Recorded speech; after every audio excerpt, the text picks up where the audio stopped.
Estos días han estado saliendo muchas noticias de persecuciones que están sufriendo muchos de nuestros hermanos en la fe en otros lugares del planeta. Y cuando leemos estas historias, por un lado nos escandaliza, nos entristece, pero por el otro lado nos parece algo tan lejano a nuestra experiencia. Nosotros vivimos en Occidente. Vivimos en una condición muy distinta a la que viven muchos de nuestros hermanos en países como Siria, Corea del Norte, Irán. Por la soberanía de Dios, nosotros disfrutamos de una libertad que ellos no tienen. Y en sentido general podemos decir que no corremos los mismos riesgos que ellos corren cada día por causa de su fe. Sin embargo, mis hermanos, a pesar de eso, nunca debemos olvidar que el mismo principio de maldad, el mismo principio de rechazo que se encuentra operando en aquellos países donde los cristianos son perseguidos abiertamente, es el mismo principio que opera en países como los nuestros, aunque se manifieste de una forma menos agresiva, aunque se manifieste de una forma más sutil. El Señor advirtió claramente a sus discípulos que serían aborrecidos por el mundo por causa de su nombre, y aún nuestros propios familiares, dice el Señor, se volcarían contra nosotros por el simple hecho de estar asociados con Él. Bienaventurados seréis cuando os insulten y persigan y digan todo género de mal contra vosotros falsamente por causa mía. El mundo aborrece a Cristo, mis hermanos, y por esa misma razón aborrece a todo aquel que le sigue, aborrece a todo aquel que quiere serle fiel. Y yo sé que Jesús está de moda, por lo menos en países como los nuestros. Mucha gente dice seguir a Jesús, pero la pregunta es si están siguiendo al Jesús de la Biblia, o si están siguiendo a Jesús de la Biblia como Él dice que Él debe ser seguido. Porque lo cierto es, hermanos, que el Cristo que se revela en las Escrituras representa todo lo que el hombre rechaza. Ese Cristo nos recuerda que no somos pequeños dioses alrededor de los cuales debe girar el universo. Ese Cristo nos recuerda que somos pecadores, condenados, que merecemos justamente la ira de Dios por causa de nuestros pecados. Ese es el Cristo de la Biblia. Ese Cristo nos confronta con nuestra impotencia, nos confronta con nuestra maldad, nos hace ver que nuestra decencia y nuestras buenas obras no sirven de nada para ganar el favor de Dios, porque esa moneda no circula en el reino de los cielos. De manera que es imposible que nosotros sigamos y prediquemos a ese mismo Cristo sin cosechar ninguna consecuencia en este mundo caído. Esa es una de las grandes lecciones que nosotros aprendemos del pasaje que vamos a estar considerando en la mañana de hoy en nuestra serie de Marcos. La semana pasada nosotros vimos que el Señor delegó su poder y autoridad en sus discípulos para que salieran por toda Galilea predicando como Él predicaba, haciendo las obras que Él hacía. Esta porción se encuentra en los versículos 7 al 13 del capítulo 6. Más adelante, en los versículos 30 al 32, nosotros veremos los resultados de esta misión, de esta gira de predicación. Pero Marcos introduce en el medio esta historia que estudiaremos en esta mañana sobre la muerte de Juan el Bautista. Y de paso, esta es la única porción del Evangelio de Marcos cuyo foco primario de atención no es el Señor Jesucristo. La única porción. Marcos introduce esta historia en el versículo 14 señalando a uno de los personajes protagónicos de este incidente. Dice el rey Herodes. Así comienza este pasaje, el rey Herodes. El problema es que en el Nuevo Testamento aparecen varios personajes con ese mismo nombre. Así que es necesario aclarar de cuál Herodes es que Marcos nos está hablando aquí. El más famoso de todos los Herodes es Herodes el Grande. Un hombre cruel, un hombre perverso, que reinó sobre todo Israel por 36 años. Antes de su muerte, que fue en el 4 antes de Cristo, Herodes el Grande le solicitó al emperador que dividiera todo el territorio de Israel en 4 regiones. Por cierto, Cristo nació en el reinado de Herodes el Grande. Y alguien va a decir, ¿y cómo es que entonces Herodes murió antes de Cristo? Bueno, porque el calendario tiene un error. Solamente para aquellos que van a hacer sumas y restas, él murió en el 4 antes de Cristo según nuestro calendario, pero él fue que mandó a matar a los niños. Así que Herodes el Grande, al morir, le pide al imperio romano que divida la región que él gobernaba en 4 regiones o en 4 tetrarquías para dividirla entre sus 4 hijos. Y a Herodes Antipas, que es el Herodes de esta historia, hijo de Herodes el Grande, le tocó la región de Galilea y de Perea, la cual él gobernó desde el 4 antes de Cristo hasta el 39 después de Cristo. De manera que técnicamente hablando, este Herodes no era rey, este Herodes era tetrarca, es decir, el gobernador de un cuarto de la región que gobernó su papá. De hecho, Herodes Antipas nunca consiguió que el emperador le concediera el título de rey, pero él se comportaba como si lo fuera. Podemos dividir este relato de la mañana de hoy en 3 escenas, y yo he tratado de escoger títulos para cada una de estas escenas que ustedes puedan recordar. La primera de estas escenas, que va de los versículos 14 al 16, yo la he titulado Una desafortunada pero reveladora comparación. Versículo 14.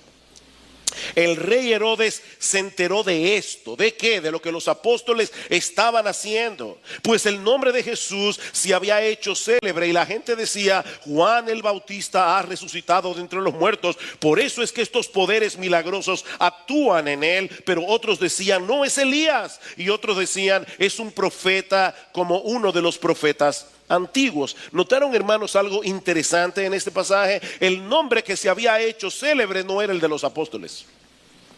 El nombre que se había hecho célebre era el de Jesús, aunque eran ellos los que ahora estaban haciendo milagros similares a los que Jesús hacía. Mis hermanos, es obvio que la predicación apostólica y los milagros que ellos hacían no movía a la gente a poner sus ojos en ellos, sino en el Señor. Y de esto ya aprendemos una lección.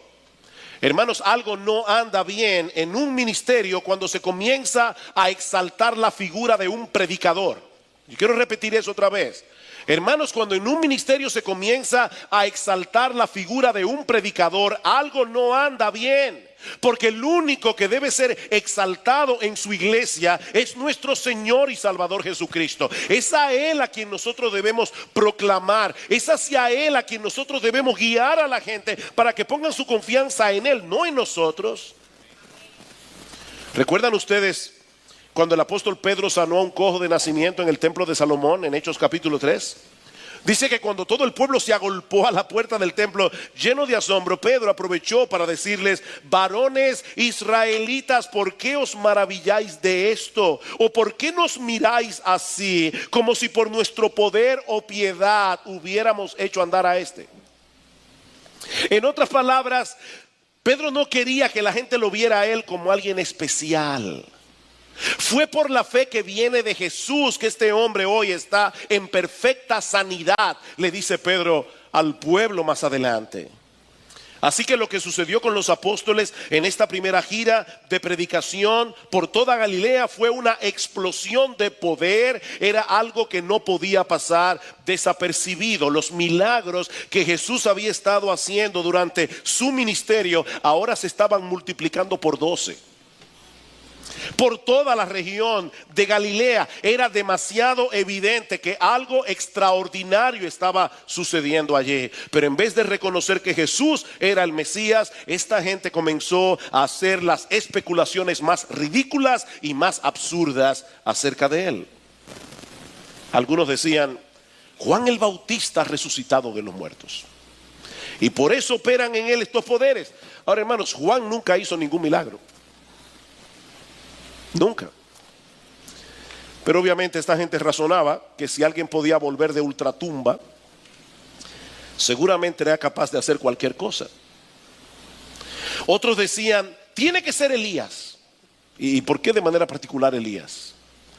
Bueno, probablemente porque Elías nunca vio muerte, dice en Segunda de Reyes, el capítulo 2. Así que probablemente decían, Elías volvió. Había otro grupo más lógico que decían, no, Jesús es simplemente un profeta, de la misma categoría que los profetas del Antiguo Testamento. Ahora, todas estas comparaciones, incluyendo las más ridículas y disparatadas, revelan algo acerca de la opinión que el pueblo tenía de Jesús. Ellos sabían que él no era un hombre común y corriente. Los profetas eran hombres muy apreciados en Israel, por más que en su tiempo casi nadie le hacía caso. Y ellos estaban colocando a Jesús en ese mismo nivel. Era más que obvio para ellos que la sabiduría y los milagros del Señor eran extraordinarios, pero aún así preferían creer cualquier cosa, por ridícula que fuera, con tal de no tener que reconocerle como Señor de sus vidas. Ese es el problema que pasa con mucha gente en el día de hoy. Ellos saben que Jesús es extraordinario. Yo recuerdo en mi época de adolescente algunas películas que se daban de Jesús, el Jesús de gospel o el Jesús de Jesucristo superestrella. Todo el mundo quiere tener a Jesús de su parte, pero no le quieren reconocer como Señor. Por supuesto, todas estas historias, todos estos comentarios comienzan a llegar al palacio de Herodes. Y algo se activa dentro de él. Su mente supersticiosa mezclada con una conciencia acusadora lo llevaron a pensar que algo definitivamente muy extraño y sobrenatural estaba sucediendo en Galilea. Versículo 16. Y al oír esto, Herodes decía, Juan, a quien yo decapité, ha resucitado. Juan, a quien yo decapité. En el pasaje paralelo de Lucas 9:7 dice que Herodes estaba muy perplejo cuando escuchaba acerca de lo que los apóstoles estaban haciendo, cuando escuchaba acerca de Jesús, porque él había mandado a decapitar a Juan el Bautista y ahora él cree que es Juan el que ha regresado para señalarle una vez más su pecado y su maldad. Y esta parte de la historia Marcos nos la cuenta en los versículos 17 al 20, en una escena que yo he titulado una confrontación que provoca temor y fascinación al mismo tiempo. Una confrontación que provoca temor y fascinación al mismo tiempo. Versículo 17, porque Herodes mismo había enviado a prender a Juan y lo había encadenado en la cárcel por causa de Herodías, mujer de su hermano Felipe, pues Herodes se había casado con ella. Aquí es necesario que hagamos un poco de historia. Herodías era una mujer perversa, ambiciosa, calculadora, que se había casado con su tío Felipe, con quien tuvo una hija llamada Salomé. El nombre de Salomé no aparece en la Biblia, pero el historiador Flavio Josefo nos da el nombre de esta muchacha. Felipe y Herodes Antipas eran hermanos, así que Herodías era sobrina de los dos, era sobrina de su esposo y era sobrina de su cuñado. Yo le había dicho, esta es una historia turbia, es una historia grotesca. Felipe había sido desheredado por su padre Herodes el Grande y vivía con Herodías como un ciudadano normal, común y corriente en la ciudad de Roma. En una visita que Herodes Antipas le hace a su hermano Felipe, se enamora de su mujer, que es su sobrina, Herodías. A pesar de que en ese momento el mismo Herodes también estaba casado con la hija del rey Aretas, que aparece más adelante en el libro de los Hechos, que gobernaba en la región contigua a la región donde gobernaba Herodes. Así que Herodes se estaba metiendo en un problema. Pero Herodes se enamoró de su sobrina y la sedujo. Y Herodías era una mujer muy ambiciosa. Así que ella decide aceptar la proposición de su otro tío con la condición de que él se divorciara de su actual esposa. Y por supuesto Herodes accede y se casa con Herodías, pero sin que ella se hubiera divorciado todavía de su otro tío Felipe. De manera que su matrimonio era ilegal por partida doble. Se trataba de una relación adúltera de ambos lados y encima de eso con la esposa de su hermano, algo que estaba claramente prohibido en la ley de Moisés, en Levítico 18:16 y en Levítico 20:21. Pero cuando regresan a la tierra de Israel, tienen un choque frontal con la predicación de Juan el Bautista. Versículo 18. Porque Juan le decía a Herodes: no te es lícito tener la mujer de tu hermano. Juan el Bautista no predicaba adorando la píldora para evitar una confrontación con el hombre más poderoso de Galilea. Él no fue a decirle: tú sabes, Herodes, que todo el mundo es pecador. Y seguramente, tal vez, probablemente tú has hecho algo en tu vida que tiene que haber desagradado a Dios. No, mis hermanos, su mensaje fue claro y directo. Herodías es la mujer de tu hermano y no te es lícito tenerla. Herodes, no importa la autoridad que Roma te haya conferido, la ley de Dios está por encima de ti, está por encima del imperio. Lo que tú has hecho es una maldad, es una perversión. Tú has pecado contra Dios. Él había recibido la orden de parte de Dios de llamar al hombre al arrepentimiento y Herodes tenía que arrepentirse del pecado que él había cometido. Y mis hermanos, yo no creo que esta historia fue incluida en los evangelios únicamente para que nosotros nos enteremos cómo fue que murió Juan el Bautista. Yo creo que esa historia está ahí para que nosotros sepamos que si queremos seguir a Jesús y serle fiel, vamos a tener que pagar el precio. Más adelante, en el capítulo 8 del Evangelio de Marcos, nosotros nos vamos a topar con uno de esos pasajes incómodos de los evangelios. El apóstol Pedro acaba de confesar en Cesarea de Filipo que Jesús es el Cristo, el Hijo del Dios viviente. Y el Señor aprovecha la ocasión para darle a Pedro y al resto de los apóstoles una correcta perspectiva de la naturaleza de su ministerio. Marcos capítulo 8, versículo 31. Y comenzó a enseñarles que el Hijo del Hombre debía padecer muchas cosas y ser rechazado por los ancianos, los principales sacerdotes y los escribas, y ser muerto y después de 3 días resucitar. Y les decía estas palabras claramente. Y Pedro le llevó aparte y comenzó a reprenderle, mas él, volviéndose y mirando a sus discípulos, reprendió a Pedro y le dijo: quítate de delante de mí, Satanás, porque no tienes en mente las cosas de Dios, sino las de los hombres. Y llamando a la multitud y a sus discípulos les dijo: si alguno quiere venir en pos de mí, niéguese a sí mismo, tome su cruz y sígame, porque el que quiera salvar su vida la perderá, pero el que pierda su vida por causa de mí y del evangelio la salvará. Un mensaje bien claro. Queridos hermanos y amigos, ese es el costo del discipulado. La salvación es por gracia, es por medio de la fe, completamente gratuita. Pero predicar lo que Cristo quiere que tú prediques, vivir de la manera como Cristo quiere que tú vivas, tiene un precio. Y yo creo que a medida que nos acerquemos a la segunda venida de nuestro Señor, va a ser cada vez más difícil evadir esa realidad.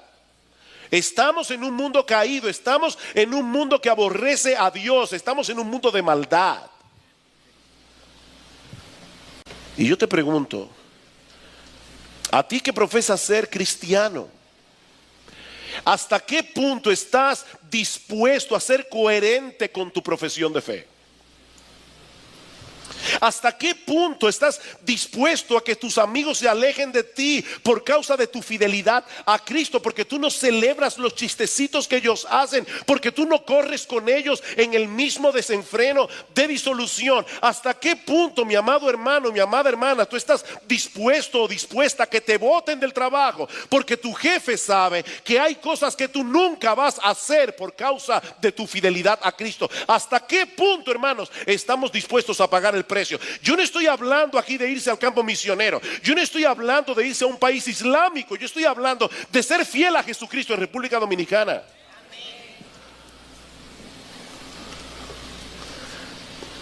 Juan el Bautista estuvo dispuesto a ganarse enemigos poderosos con tal de ser fiel a la encomienda que el Señor le dio.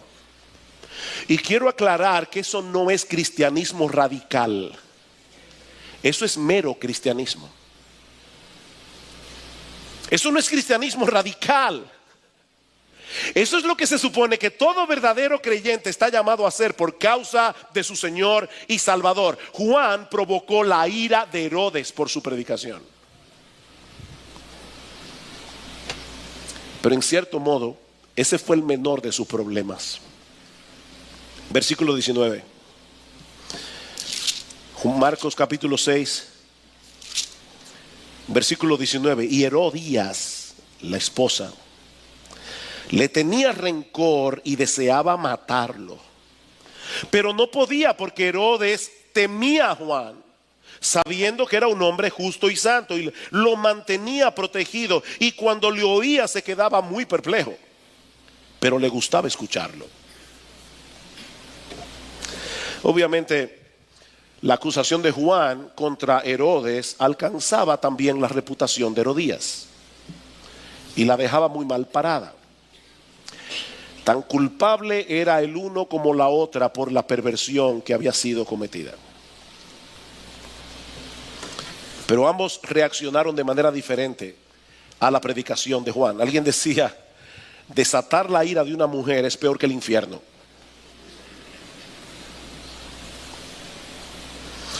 Herodes sabía que Juan tenía razón. Herodes admiraba el carácter irreprochable de Juan. Dice que era un hombre santo y justo. Herodes sentía hacia Juan una mezcla de temor y fascinación. Lo rechazaba y le encantaba al mismo tiempo. Y trató de protegerlo de la ira de Herodías, porque él sabía que Herodías quería matarlo. Pero esta mujer conocía muy bien las debilidades de su marido y ella estaba simplemente esperando el momento oportuno. Y eso nos lleva a la tercera escena de este pasaje, que yo he titulado una diabólica conspiración y una promesa insensata. Una diabólica conspiración y una promesa insensata. Versículo 21. Pero llegó un día oportuno cuando Herodes, siendo su cumpleaños, ofreció un banquete a sus nobles y comandantes y a los principales de Galilea. En otras palabras, Herodes había invitado a su cumpleaños a la plana mayor de su pequeño reino. Y Marcos menciona tres grupos de poder aquí. Él dice los nobles, es decir, los altos dignatarios del gobierno civil, los comandantes, una palabra que señala a militares de alto rango que tenían bajo su mando compañías de unos 1000 soldados. Y finalmente a los principales de Galilea, refiriéndose probablemente a los líderes sociales más importantes de la provincia. De manera, mis hermanos, que en esta fiesta estaban representados todos los componentes de la estructura de poder en la región de Galilea y de Perea. Todos los hombres que incidían en el gobierno civil, en el aparato militar y en la alta sociedad estaban en la fiesta de Herodes. Y debemos suponer que la mayoría de ellos había comido de más y había bebido de más. Cuando de repente entra Salomé en el salón del banquete, enviada seguramente por su propia madre. Hermanos, hay que pensar, esta muchacha nació en el 14 después de Cristo. Eso quiere decir que probablemente en este punto de la historia tenía 16 o 17 años de edad. Y su propia mamá la envió a esa jauría de lobos a que danzara para ellos. Salomé baila en la fiesta y debemos suponer que su baile no fue inocente.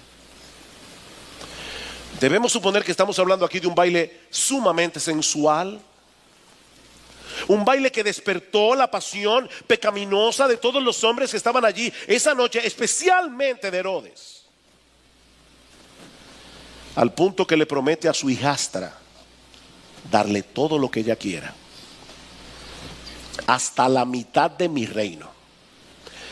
Por supuesto, hermanos, eso era una fanfarronería de Herodes, porque él no estaba en la posición de poder cumplir esa promesa. Recuerden que él no era rey, él era un mero tetrarca cuya autoridad dependía enteramente de la política trazada por Roma.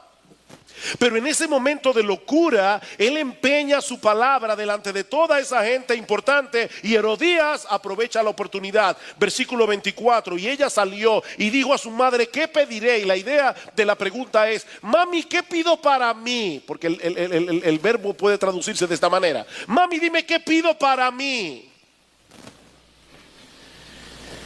Y ella le respondió: no, hija mía, este no es el momento para pedir para ti. Pídele que te dé la cabeza de Juan el Bautista. Y hay que ver, hermanos, la rapidez con que esta muchacha cumplió la orden de su mamá. Vean el versículo 25. Enseguida ella se presentó apresuradamente ante el rey con su petición, diciendo: quiero que me des ahora mismo la cabeza de Juan el Bautista en una bandeja. A pesar de su juventud, esta muchacha estaba dañada. Dañada por el ambiente en el que se había criado, dañada tristemente por la influencia de su propia mamá. Hermanos, es increíble el impacto que nosotros podemos tener en la vida de nuestros hijos, para bien y para mal. Nuestros hijos nos están mirando, nuestros hijos están copiando nuestro estilo de vida. Tú quieres que tus hijos amen la iglesia, tú quieres que tus hijos amen la obra de Dios, tú quieres que tus hijos tomen en serio lo que sucede aquí.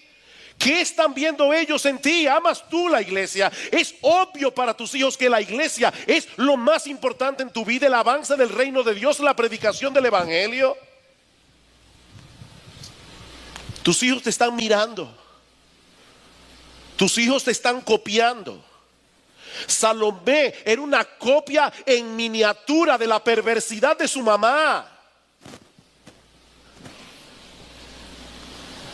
Esta muchacha no tuvo el menor reparo en cumplir los terribles deseos de su madre, y lo hizo tan rápidamente que pareciera que ese era su deseo también. Y es aquí cuando el fanfarrón de Herodes mostró claramente lo débil que era. Versículo 26. Y aunque el rey se puso muy triste, sin embargo, a causa de sus juramentos y de los que se sentaban con él a la mesa, no quiso desairarla. Y al instante, el rey tampoco lo pensó dos veces. Envió a un verdugo y le ordenó que trajera la cabeza de Juan. Y él fue y lo decapitó en la cárcel, y trajo su cabeza en una bandeja y se la dio a la muchacha, y la muchacha se la dio a su madre. Hermanos, Herodes pudo haber escapado de esa trampa. Él simplemente pudo haberle dicho a Salomé: excúsame, Salomé, mi oferta no incluía eso, porque Juan el Bautista no es parte de mi reino. Yo te dije: pídeme lo que quieras hasta la mitad de mi reino. Lo que tú me estás pidiendo no está incluido en la oferta, y se hubiera terminado la historia ahí. Pero este fanfarrón era un cobarde. Este fanfarrón le tenía miedo a los hombres. Este fanfarrón no quería quedar mal delante de la plana mayor que él había invitado a su cumpleaños. Y ordena que vayan a la cárcel y le trajeran la cabeza de Juan. Y en un último gesto macabro, el verdugo le llevó la cabeza a Salomé en una bandeja, y Salomé se la llevó a su mamá. Ese fue el destino terrenal del hombre de quien Cristo dijo que de los nacidos de mujer no había un hombre más grande que Juan el Bautista. Y ese fue su destino. Ese fue el destino del hombre escogido por Dios para ser el precursor de su Hijo, nuestro Señor Jesucristo, decapitado por la intriga de una mujer ambiciosa y perversa que supo sacarle partido a la debilidad y al orgullo y a la lujuria de su marido. Eso es lo que vemos en esta historia. Pero esta historia tan desagradable termina con un gesto heroico. Versículo 29, cuando sus discípulos oyeron esto, fueron y se llevaron el cuerpo y le dieron sepultura. Lo que estos hombres hicieron, mis hermanos, fue sumamente arriesgado. Identificarse con Juan el Bautista en un momento como ese es lo que yo creo que muchos hoy día llamarían una acción imprudente. Pero estos hombres probaron ser dignos discípulos de su maestro. Ellos aprendieron de Juan que hay que hacer lo que hay que hacer sin importar las consecuencias. El final de esta historia nos muestra de manera incidental que el verdadero poder no estaba en la sala del banquete en el cumpleaños de Herodes. El verdadero poder estaba en una celda solitaria con este grupo de hombres que habían aprendido a temerle a Dios. Y porque le temían a Dios, no le tenían miedo a nadie más. Ahí estaba el verdadero poder. Mis hermanos y amigos, ¿qué podemos aprender de una historia como esta? Yo repito, esta no es una historia agradable, pero es una historia real y es una historia muy instructiva. Hay varias lecciones aquí que nosotros podemos derivar de ese pasaje, lecciones que debemos atesorar, lecciones en las que debemos meditar. En primer lugar, mis hermanos, este pasaje nos muestra en una forma muy impactante el poder seductor y destructor del pecado.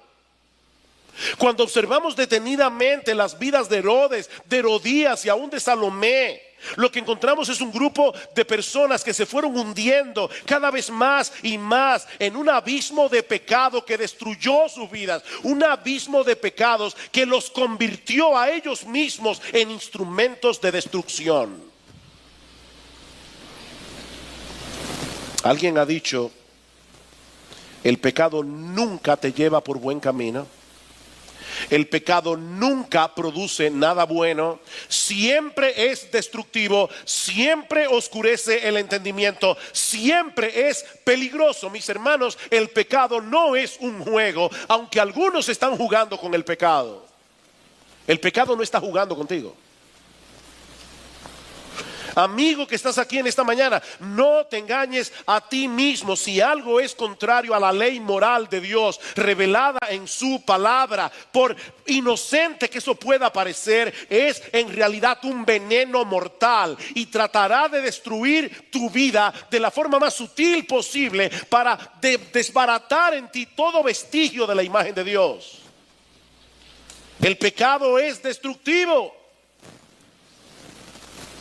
Al principio sus peticiones eran muy modestas, una pequeña distorsión de la verdad, una breve escena pornográfica en la televisión o en la internet, un comentario difamador con la excusa de que no era más que un desahogo. Pero la meta final es la destrucción de tu alma. Dice Santiago en su carta, cuando la pasión ha concebido, da a luz el pecado, y cuando el pecado es consumado, engendra muerte. Mis hermanos, en esa sala de parto nunca nace un niño sano y hermoso, porque el pecado no tiene la capacidad de producir algo así. El pecado siempre produce muerte.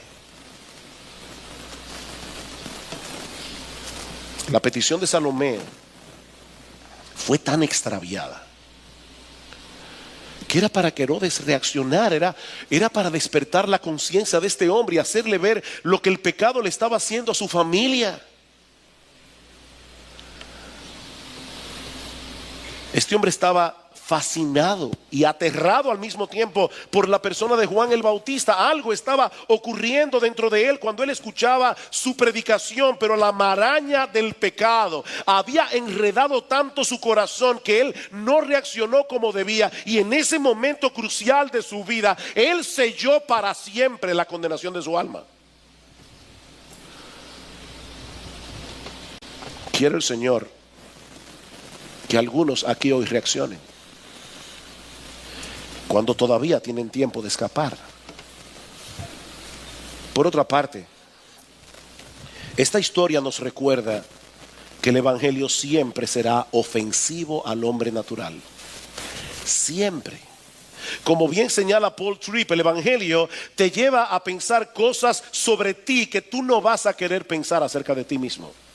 El evangelio es una ofensa. El evangelio te hace ver que tú no eres el centro del universo. El evangelio te hace ver que las cosas no son como tú quieres que sean. El evangelio te dice que no te perteneces. El evangelio te enseña que el pecado que tienes dentro de ti es un enemigo contra el cual no puedes luchar en tus propias fuerzas.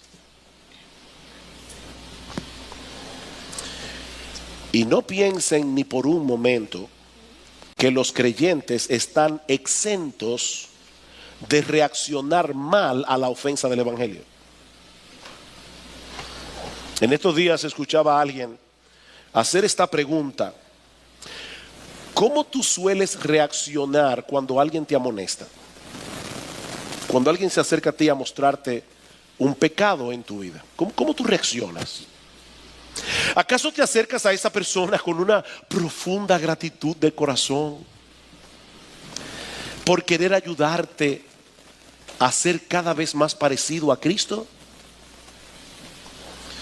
¿O en ese momento levantas tus defensas bien altas, negando de ese modo la gracia en la que tú dices creer? Tú dices: la salvación es por gracia, yo no merezco nada. Es como esa gente, ¿verdad?, que orando a Dios dice: Señor, yo sé que soy un gusano delante de ti, pero hay del que me trate como un gusano. Por fin decídete. ¿Qué es lo que tú crees que tú eres? ¿Qué es lo que el evangelio dice que tú eres?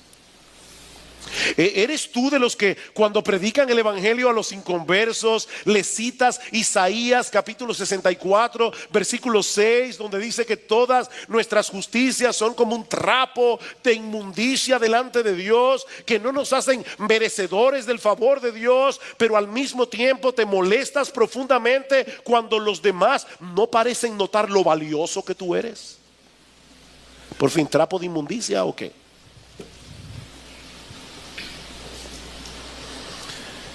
Queridos hermanos, es el evangelio lo que nos ayuda a poner las cosas en perspectiva. Precisamente porque es una buena noticia que comienza con una mala noticia. Es una buena noticia que contiene un mensaje ofensivo. El evangelio humilla al hombre. El evangelio exalta únicamente la gracia de Dios.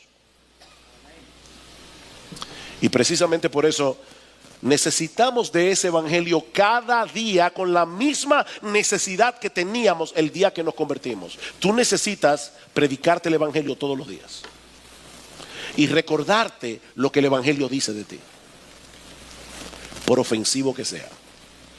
En tercer lugar, este pasaje también nos enseña que Dios es el dueño de nuestras vidas y que sus caminos son muy misteriosos. Este pasaje nos enseña que Dios es el dueño de nuestras vidas. Sus caminos son misteriosos. Fue Dios el que le ordenó a Juan el Bautista que predicara ese mensaje. Y cuando Dios se lo ordenó, ya Dios sabía que le iba a cortar la cabeza. Dios lo sabía. A Dios no le tomó por sorpresa la muerte de Juan. Él sabía lo que iba a suceder con este hombre que jugó un papel tan preponderante en la historia de la redención. Y si el destino de Juan te parece cruel, yo te invito a que reconsideres de nuevo lo que realmente sucedió ese día. Me encantó esto que leí en un comentario de Marcos. Herodes y Herodías Pueden haber recibido su cabeza en un plato, pero nuestro Señor recibió su alma en los cielos por toda la eternidad. Juan perdió su cabeza, pero Herodes y Herodías perdieron su alma. A final de cuentas, no existe ninguna duda sobre quién ganó y quién perdió en esta historia. Juan es el vencedor, Juan es el victorioso, no Herodes ni Herodías. Nuestras vidas le pertenecen a Dios. Y nosotros debemos estar dispuestos a hacer lo que Él quiere que nosotros hagamos sin importar las consecuencias. Es un cheque en blanco, Señor, el cheque ya está firmado, pídeme lo que tú quieras. Cuando Dios le dijo a Isaías, ¿a quién enviaré y quién irá por nosotros? Isaías no le preguntó ¿a qué, Señor, y a hacer qué? ¿Y a dónde? ¿A quién enviaré? ¿Quién irá por nosotros? Heme aquí, Señor, envíame a mí. Después averiguo a dónde y hacer qué.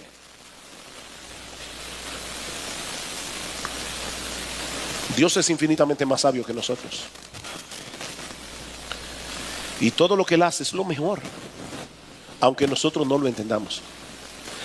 Y déjame decirte algo, mi amado hermano, la mayoría de las cosas que Dios hará en tu vida y ha hecho en tu vida no las vas a entender. No las vas a entender. Es un asunto de confianza.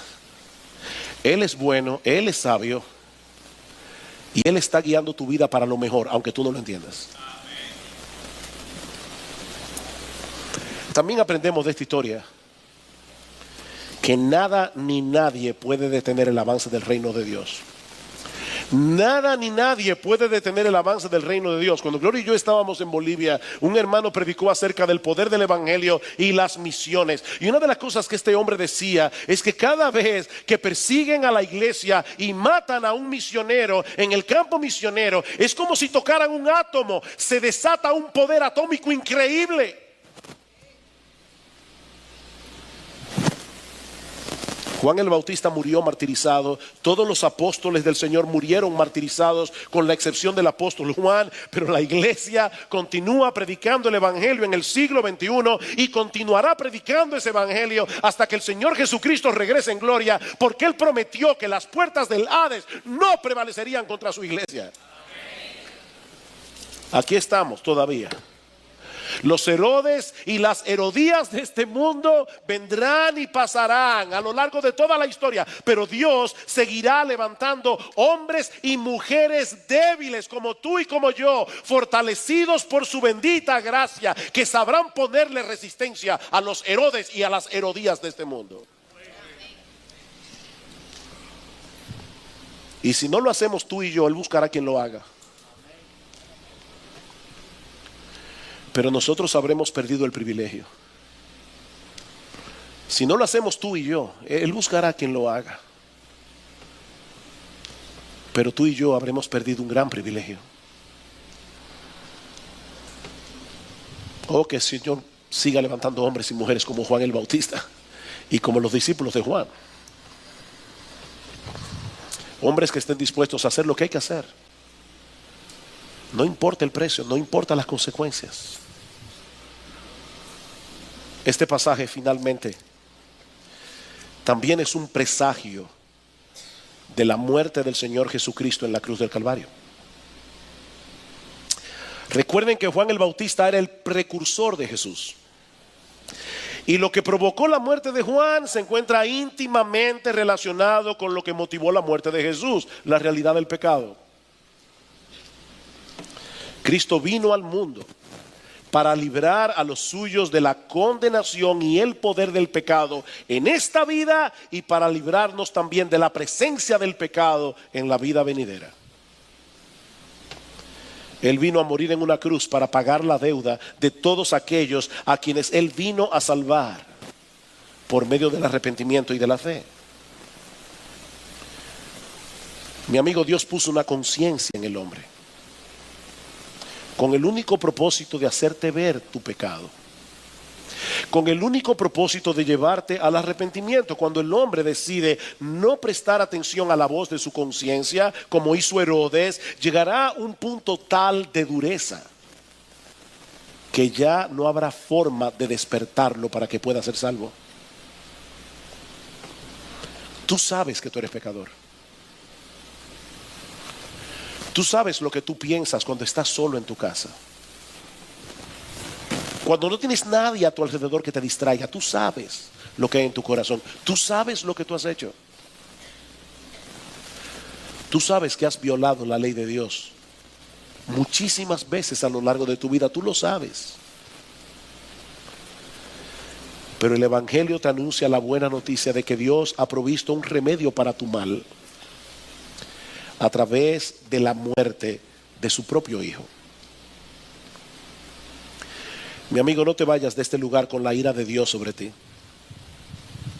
Cuando se te ofrece la oportunidad de concederte el perdón de todos tus pecados, únicamente por Cristo, únicamente por gracia, únicamente por medio de la fe.